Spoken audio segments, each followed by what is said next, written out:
Saat Chen Ping bergegas ke pesawat itu, Ji Yun sedang menjelaskan pesawat itu kepada Yao Mei. Saya melihat Ji Yun memegang tangan Yao Mei dan mengajarinya langkah demi langkah di belakang Yao Mei.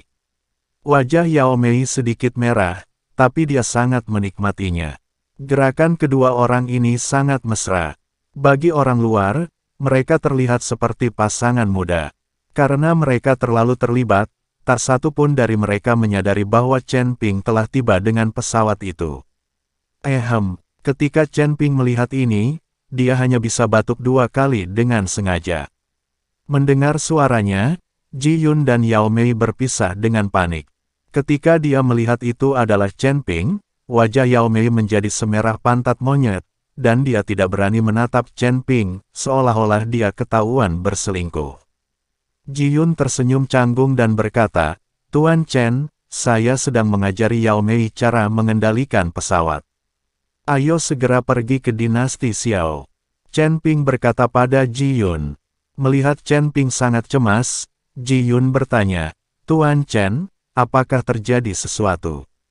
"Berhenti bertanya, ayo pergi." Setelah Chen Ping selesai berbicara, dia memasuki kamar pesawat. Dia juga tidak ingin mengganggu kehidupan baik Ji Yun dalam mengikuti Yao Mei. Jika Ji Yun dan Yao Mei bisa bersama, kekhawatiran Chen Ping akan berkurang. Jika tidak, Yao Mei akan mengikutinya, dan Chen Ping tidak akan punya waktu untuk peduli padanya. Memasuki ruangan, Chen Ping mulai berlatih, dan aura di sekelilingnya menjadi semakin kuat. Dia harus menggunakan seluruh waktunya untuk meningkatkan kekuatannya. Anda tidak bisa selalu mengandalkan Tuan Xi. Tuan Xi juga mengatakan bahwa dia tidak akan membunuh musuh demi dia. Anda harus membunuh musuh Anda sendiri. Kali ini orang-orang dari Aula ke-10 menemukan Xiao Huang Chao lagi.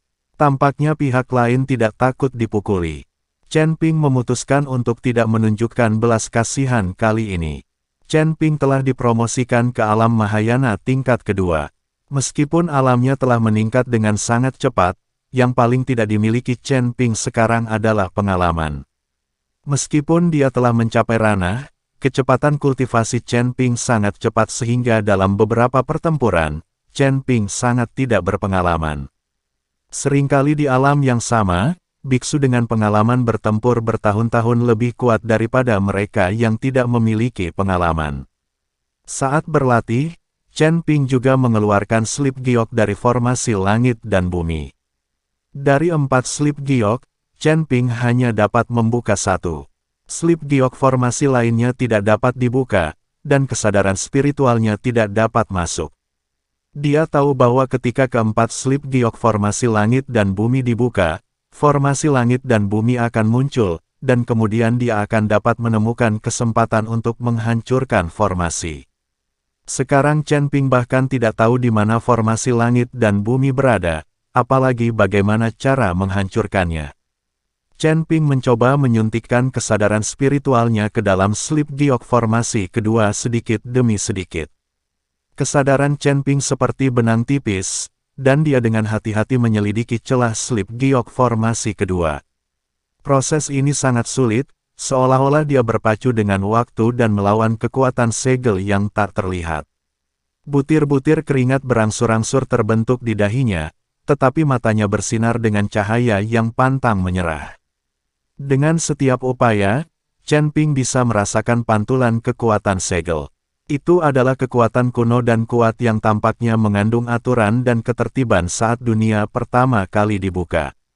Namun, Chen Ping tidak mundur, dia mengerahkan seluruh kekuatan spiritualnya, memusatkan pikirannya secara ekstrim, dan memukul segel yang tampaknya tidak bisa dihancurkan itu berulang kali. Tepat ketika Chen Ping hampir kelelahan, dia tiba-tiba menangkap peluang halus. Kesempatan itu bagaikan bintang paling terang di langit malam, membimbingnya menemukan kelemahan segel tersebut. Chen Ping merasa senang dan segera memusatkan seluruh kekuatannya untuk melancarkan dampak terakhir menuju titik itu. Ledakan, suara lembut bergema di lautan kesadaran Chen Ping, seolah segel itu akhirnya tidak dapat menahan tekanan dan runtuh. Segera setelah itu, Aliran besar informasi mengalir ke lautan kesadaran Chen Ping, yang merupakan rahasia tentang slip giok kedua dari formasi langit dan bumi. Saat kesadaran spiritual Chen Ping perlahan menembus ke dalam slip giok kedua dari formasi besar langit dan bumi, nafas kuno dan perubahan-perubahan menghantam wajahnya, seolah-olah berjalan melalui ruang dan waktu, membawanya ke dalam situasi misterius dan tak terduga. Di dalam slip giok, aliran cahaya dan rune saling terkait, membentuk formasi yang kompleks dan megah. Formasi ini berputar perlahan, melepaskan fluktuasi energi yang membuat jantung berdebar-debar. Chen Ping tenggelam dalam dunia yang dibangun oleh formasi. Pikirannya bergerak dengan cahaya dan bayangan yang mengalir, mencoba menangkap setiap perubahan halus dan memahami makna di balik setiap rune. Waktu sepertinya telah kehilangan maknanya di sini. Chen Ping merasa seolah-olah dia beresonansi dengan dunia, dan setiap napas yang dia hirup secara halus terhubung dengan formasi di sekitarnya. Lambat laun, ia mulai memahami esensi formasi besar langit dan bumi, bukan hanya formasi yang digunakan untuk pengurungan, tetapi juga pemahaman mendalam dan penerapan hukum alam langit dan bumi. Setiap rune adalah simulasi akurat dari aturan langit dan bumi, dan seluruh formasi adalah kumpulan simulasi ini, yang mampu memobilisasi kekuatan langit dan bumi untuk mencapai efek yang hampir ajaib. Dalam kesadaran ini, Chen Ping menemukan bahwa untuk benar-benar menguasai dan memecahkan formasi besar langit dan bumi, kekuatan atau keterampilan saja tidaklah cukup. Kuncinya terletak pada persepsi dan kepatuhan terhadap kekuatan tak kasat mata antara langit dan bumi. Yang perlu dia lakukan bukan hanya belajar bagaimana mengatur atau mengaktifkan formasi tersebut, namun yang lebih penting, belajar bagaimana hidup berdampingan secara harmonis dengan alam dan memanfaatkan kekuatan untuk melawan entitas yang melanggar hukum alam. Saat Chen Ping tenggelam dalam pemahaman mendalam ini, waktu di dunia luar berlalu dengan tenang. Tiba-tiba, getaran yang kuat mengganggu kontemplasinya. Chen Ping memulihkan pikirannya dan menemukan bahwa dia tidak hanya berhasil membuka slip giok formasi kedua, tetapi keadaan pikiran dan pemahamannya tentang formasi tersebut juga telah membuat lompatan kualitatif. Chen Ping tidak tahu bahwa ketika dia memecahkan slip giok formasi kedua, sebuah fenomena aneh turun dari langit di atas surga dan dunia manusia, dan sinar cahaya berwarna-warni muncul, seolah-olah itu adalah dunia lain. Namun, penglihatan ini menghilang hanya dalam beberapa saat, dan tidak banyak orang yang melihatnya. Tapi ini cukup mengejutkan banyak biksu di alam surgawi dan manusia, seolah-olah sebuah batu besar telah dilemparkan ke danau yang tenang. Banyak kekuatan tersembunyi di surga dan dunia manusia juga telah menampakkan diri mereka saat ini. Tapi Chen Ping tidak mengetahui hal ini. Setelah meregangkan ototnya, dia keluar ruangan. Setelah keluar ruangan, Chen Ping melihat Ji Yun dan Yao Mei berdiri di dek pesawat, memandangi cakrawala di kejauhan. Ji Yun sepertinya sedang memberitahu Yao Mei sesuatu. Chen Ping hanya tersenyum dan tidak mengganggu mereka berdua. Ji Yun mengikutinya sepanjang waktu. Sekarang Yao Mei bersamanya, mungkin dia tidak akan terlalu kesepian. Apalagi Yao Mei tidak lagi kesepian, dan akhirnya dia punya tujuan. Pesawat itu datang dari langit di atas Xiao Huangchao dan perlahan mendarat menuju kota kekaisaran. Xiao Yuanshan, Xiao Feng, dan pejabat dinasti Xiao semuanya berbaris untuk menyambutnya. Bagi dinasti Xiao, Chen Ping adalah seorang bangsawan. Tanpa Chen Ping, bagaimana dinasti Xiao bisa mendapatkan keberuntungan ribuan tahun Tuan Xi? Pada saat ini, Yun Li, yang berada di luar kota kekaisaran, perlahan membuka matanya, tersenyum sedikit dan berkata, "Ini dia." "Bagaimana kamu tahu?" Silan bertanya dengan bingung. "Rasakan." Yun Li perlahan berdiri dari batu, dan tubuhnya langsung menghilang. Silan juga memimpin orang-orang untuk mengikutinya dan memasuki kota kekaisaran. Saat Chen Ping membawa Ji Yun dan Yao Mei turun dari pesawat, Xiao Yuanshan dan semua orang langsung menyambutnya. Pertarungan itu menekan Yao Mei. Dia tidak menyangka Chen Ping begitu dihormati di dunia surga dan bumi ini. Tuan Chen, 10 istana itu. Xiao Yuanshan bergegas dan hendak memberitahu Chen Ping tentang orang-orang yang datang dari Aula ke-10. Tapi Chen Ping melambaikan tangannya, lalu berbalik untuk melihat ke dalam kehampaan, dan berkata dengan ringan, tidak perlu bicara lagi, mereka ada di sini. Aku melihat getaran di kehampaan, lalu sosok Yun Li perlahan muncul. Di sebelah Yun Li ada Silan. Di belakang mereka ada 12 biksu berpakaian hitam yang berada di atas alam Mahayana tingkat kelima. Masing-masing dari mereka memegang pedang dan penuh niat membunuh. Zuo Tianzeng mengikuti para biksu berpakaian hitam ini. Meskipun dia tidak bisa pergi, dia bersembunyi jauh. Chen Ping dan Yun Li saling memandang, dan keduanya sedikit mengernyit pada saat bersamaan. Alam Mahayana tingkat kedua. Yun Li mengerutkan kening dan berkata, karena dia mendapat kabar bahwa Chen Ping hanyalah biksu tingkat 9 di alam kesengsaraan. Bagaimana dia bisa menjadi biksu tingkat 2 di alam Mahayana? Dia pikir dia mengenali orang yang salah.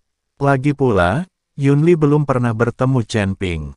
Ketika Xiao Yuanshan melihat ini, dia tercengang.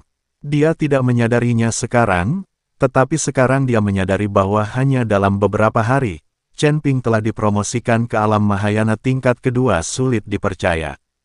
Zuo Tianzeng, yang mengikuti di belakang, sangat terkejut hingga rahangnya ternganga. Chen Ping, kamu, bagaimana kamu bisa menjadi alam Mahayana tingkat kedua? Zuo Tianzeng menunjuk ke arah Chen Ping dan berkata dengan tergagap. Chen Ping mengabaikan Zuo Tianzeng, tapi menatap Yun Li dan bertanya, apakah kamu mencari saya? Saat ini, Zuo Tianzeng tidak tahan lagi dengan tatapan Chen Ping. Yun Li mengangguk, aula ke-10, Yun Li. Yun Li membungkukkan tangannya ke arah Chen Ping dengan sangat sopan. Setiap orang yang melihat adegan ini sedikit terkejut. Bukankah Yun Li benar-benar membalas dendam terhadap Chen Ping? Dia tampak sopan dan sama sekali tidak suka membunuh. Chen Ping membalas hormatnya dan berkata, Chen Ping, Saudara Chen, bisakah kita bicara sendiri? Kata Yun Li, Saudara Chen, ngobrol sendirian, apa yang sedang terjadi? Xiao Yuanshan dan yang lainnya sedikit bingung. Bahkan, Chen Ping sendiri pun sedikit bingung. Dia tidak tahu jenis obat apa yang Yun Li jual di labu tersebut. Mungkinkah orang-orang dari aula ke-10 ini tidak mencari masalah untukku? Mungkinkah orang-orang dari aula ke-10 ini tidak mencari masalah untukku? Oke, Chen Ping mengangguk. Tuan Chen, Xiao Yuanshan buru-buru ingin menghentikannya. Bagaimanapun, pihak lain juga berada di puncak alam Mahayana tingkat 9, bahkan jika Chen Ping sekarang telah dipromosikan ke alam Mahayana tingkat kedua. Tetapi berurusan dengan biksu di alam Mahayana tingkat 9 mungkin tidak sesederhana itu. Dan saya tidak tahu jenis obat apa yang dijual pihak lain di labu tersebut. Jika ada penipuan, bukankah Chen Ping akan berada dalam bahaya? Chen Ping melambaikan tangannya, menyuruh Xiao Yuanshan untuk tidak khawatir, lalu memberi isyarat mengundang ke arah Yun Li. Sosok kedua orang itu dengan cepat menghilang. Pada saat ini, orang-orang yang tersisa di dinasti Xiao dan orang-orang di aula ke-10 saling memandang dengan kaget. Dengan hilangnya dua protagonis, mereka hanya bisa menunggu, tidak ada yang berani mengambil tindakan. Saat ini, Chen Ping sedang berjalan berdampingan dengan Yun Li. Tidak ada tanda-tanda permusuhan di antara mereka berdua, sebaliknya, mereka tampak seperti teman lama selama bertahun-tahun. Kamu tidak akan membunuhku. Chen Ping berbicara lebih dulu. Kenapa aku harus membunuhmu? Yun Li tersenyum tipis dan berkata, aku membunuh Lota. Chen Ping tidak menyembunyikan apapun, dia tahu bahwa Luota berasal dari aula ke-10, dan dia sangat penting. Jadi apa? Yun Li masih tersenyum. Aku membunuh orang-orang dari istanamu yang ke-10. Jika kamu tidak datang kepadaku untuk membalas dendam, lalu mengapa kamu datang kepadaku? Chen Ping tidak tahan lagi. Apa yang akan dilakukan orang ini? Katakan saja langsung, kamu hanya mengeluh. Aku hanya mencarimu karena aku penasaran denganmu. Yunli menatap lurus ke arah Chen Ping, kamu memiliki aura 3 suku di dalam dirimu. Apakah kamu juga memiliki api pamungkas dari suku iblis? Maksudmu ini? Chen Ping merentangkan telapak tangannya, dan api iblis mulai menyala di telapak tangannya. Setelah melihat iblis ini, ekspresi tenang Yunli akhirnya menunjukkan sedikit keterkejutan. Di saat yang sama, pisau di tangannya sepertinya merasakan energi iblis dan mulai bergetar.